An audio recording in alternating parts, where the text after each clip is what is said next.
bring the background to the timeline, then go to text, add some text. Suppose our text placing is done and we want our text to glow red, so change the text color to red. We can make it bold. Then go to media, library, black, add the black background, give it same length as our text.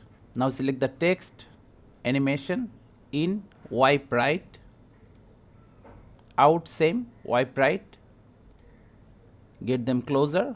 Let's zoom in. So this is what we have.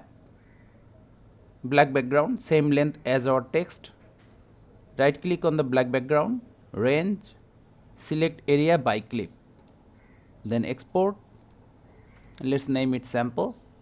Export it, open folder, minimize it, cancel. Then go to media, local, import the exported video, sample glow, delete the background, place the sample glow there. Now select the text, go to animation, disable both in and out, text, change the text color to the color you want, like white. This will be our real text. Let's give it same length as our video footage. Now select the sample glow, go to effect, video effect, light effect, angel. Let's see what we have. See, but now we cannot able to see the background. For that, select the black background, basic, blend, click on the drop down, brighten. Done.